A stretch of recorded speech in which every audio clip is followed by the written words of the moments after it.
Hello friends. मैं हूं अवधेंद्र। Friends, मैं आपको बात कर रहा हूं अ, खालिस्तानी मूवमेंट जो लोगों ने चला रखा है। मैं ये कहूंगा कि एक एक्सट्रीमिस्ट और some degree of terrorist organization है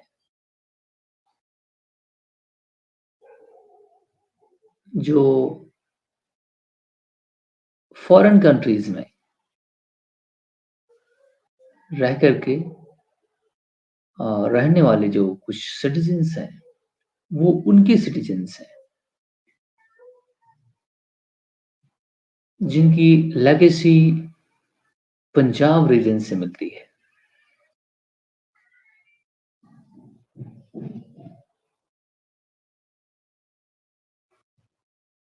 यहाँ से माइग्रेट हुए लोग आजकल उनके जो ऑफस्प्रिंग्स हैं, जनरेशंस हैं, जो फॉरेन स्टेट्स में रह रही हैं, particularly UK and USA, New Zealand, Australia and Canada.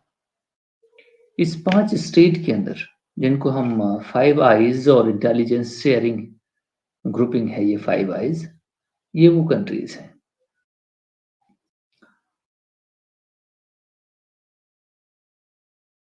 The purpose of this Khalistani movement, the Khalistani group, is to bifurcate the Indian Punjab region to make an independent state.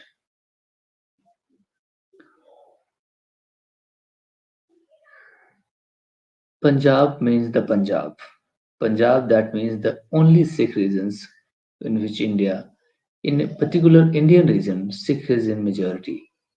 In the best Pakistan, in the best Punjab region, in which the Muslim majority is there. Punjab which consists of two components. Okay, the Eastern Punjab, which is Indian Punjab, and West Punjab, tried now in the Pakistan hand. 47, it was bifurcated. Okay, so particularly the Sikh majority who is living abroad are raising the voice to bifurcate the Indian Punjab region. They are few in numbers, but this is ideology. Ideology, when it percolates, it creates even, it attracts more and more people. Then it will become the problem for India. The way they are pursuing in these 5 countries is actually challenging India's sovereignty and territorial integrity. They are few in numbers, but they are with the ideology. And that ideology will only attract people. And this will only exacerbate actually the problem. I was thinking how to counter it. Since they are few in numbers in these countries, so many Indians, even Sikhs uh, of Indian, uh, origin, Indian or Sikhs, whoever living abroad, they are nationalist. They can silence voice of these peoples. Whatever means I means. And many Indians even living abroad, they can manage them in their host countries. Okay. So just like in Canada very recently, uh, group, two group, the Khalistani group plus Indian citizens, whoever living in abroad in Canada, they actually, you know, went viral and they launched each other fight, and then they created the domestic chaos in Canada. So as a result, some people went arrested. Some, you know, uh, in the name of freedom of speech and expression. These countries, in the pretext of the freedom of speech and expression, these Western nations, five nations, I told you, uh, actually doing anti-India, okay, harboring the political agenda which destabilize India. Okay, so these foreign nations challenging India's sovereignty, they do know very well. They do not know what these groups are doing. Terrorist groups are doing there. Host countries are well known. They are not politically, stupid people. They do very well know that, and they will only seek some degree of to compromise India's interest. I know it, but Indian government will, be aggressive in nature. Mr. Jaishankar is always saying that. I have read in his book. He said that we will not cooperate it, and we will crack down as maximum as possible. That's just like our terror containing agencies, NIA and ED, Enforcement Directorate, and national intelligence agencies, crack down in all uh, the NIA routes and uprooting them. So definitely there is no chance. That's I want. I was thinking about what is the goal, what is the objective, what they will get from this bifurcation. Even imagining in India is absolutely nonsense. This is not going to bring any fruit. You are only wasting your money, your time, your asset, and your, you know, physical, mental stress you are taking. This is not going to happen anything in future as well. Not possible in millions. Okay, so it has no currency. I'm very much sure it will only create the violence at the host countries as well as in India, because some in India may have, because this is ideology. Maybe some people can follow in ideology because uh, um, people don't understand actually. They do follow because everybody is not intelligent. Okay, so they are driven by the emotion and the ideology. Everybody is not that much intelligent to understand what would be the political and self-interest. Okay, uh, knowingly, people get attracted towards the ideology. That's not their mistake. Okay, so those who are in the grouping, even they don't know what would be the impact, because ideology is something which attracts and please people without knowing anything. Okay, so this is the ideology. That is that even the leaders of this grouping don't know what they will get. They created disturbance in Punjab after 47. Okay, so this actually went into the disturbance in 84, 1984, the Sikh and others' violence and Indira Gandhi's death and Khalistani movement erupted elsewhere. Okay, so this actually causes internal damage to India.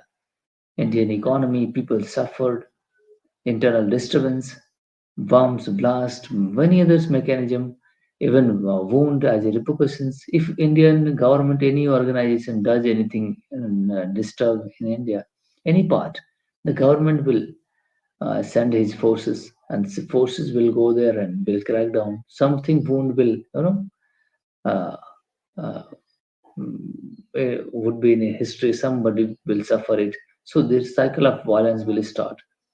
Okay, so this is the problem of Western nations, who is patronizing these uh, violent groupings. They did mistake in Ukraine. Right now, Mr. Russia is suffering and Ukraine is suffering. They are doing with India, and only six who are living there mm, in here in India, and India will also facing anxiety, and they will facing anxiety, violence in their own state. So, what is freedom of expression? There is something. Freedom of expression and speech is not sacrosanct. It can be curtailed. Okay, freedom of speech and expression. When the Palestinian protest was going on in these states, they didn't allow it. They didn't allow it there. They stopped. They sent their police and they disturbed Palestinian voice, and voice was legitimate. Everybody knows that there is genocide is going on in Israel, done by the Israel in Gaza. But these streets is silent. But when it comes to supporting the Khalistani movement, which is violent grouping, they have blown up Air India, passenger flight 283 people is uh, died because of the incident. The intelligence, when this took place, the intelligence agencies shared the intelligence with the Canadian authorities. They didn't act on that. Okay, so they do patronize violence against any other states. India is growing. India is poised to grow in future. India has the future economy, and they do know that India is strengthening. So what is the mechanism? How to disturb India? So there is a Khalistani movement in their hand. They will exploit it in future to disturb India, and they don't know India and Indian people, and to whom they are waiting for. The six people is nationalist. You cannot challenge them. Whoever living abroad in a disturbed mode is another thing. But the six people, you know, uh, is very much nationalist. You cannot, deviate them from nationalism. So this kind of thing is only going to disturb the host country, and they will witness the violence. As a result, they will also disturb some sort of India's growth. This is the root cause of in freedom of speech and expression. In the case of fundamental right in India, Indian constitution says that when your freedom of right and expressions can be curtailed, this is not sacrosanct. If the speech and expression disturbs the friendly relation with the foreign countries, then that can be curtailed. Yes, it is written in our constitution. So everybody knows that these political, uh, patronizers, whoever the countries are, they do know that this is disrupting their foreign relations with India and vice versa. So I don't think any currency it has. This is going to bring the interstate relationship disturbed, international relationship will be disturbed, and terrorism and violence and a kind of disturbance and pain to India.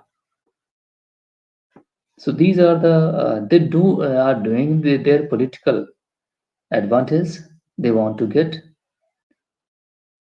and definitely everybody knows that there is no fruit going to happen. So this is the negative development actually. The venom that they are spreading is Uh, this moment, actually, I was thinking, will bite first to the host country. Okay, the violence is going on there, and their societies will face it. As a result, I saw the uh, in today, yesterday, in New Zealand, in Auckland, there is 37,000 uh, this Khalistani group. They voted for the Khalistan and uh, called as a referendum. The people of the local community, they raise the voice. Please, you go to your country. They are saying these six. For Sikh, I mean what Khalistani. It didn't feel good when I say Sikh because Sikh is nice people and you know, they don't blame the Sikhs. They are the nice people and um, the Khalistani who is living abroad. They must be. They are not the Sikhs. Okay, I would say this in this way. So they do, and locals are saying that you go to your country, host country. You go to your country and don't bring your domestic affairs to uh, our country. So they are raising their voice. That's very nice because their society will suffer if 37,000 people go into the violence with Indians, others living abroad, and there is a group class, there is a violence, there is crimes will go on, and society will there suffer. These host countries must come to understand it. Okay, so only this is going to bring violence, disturbance to the host country as well as to whom they are patronizing for. So thank you very much, my friends. This is worry, yes, of course, but by keeping eyes open, we can contain the spread of this fire is actually will burn the forest uh, of the host country where it is starting burning. Okay, so thank you very much, my friends.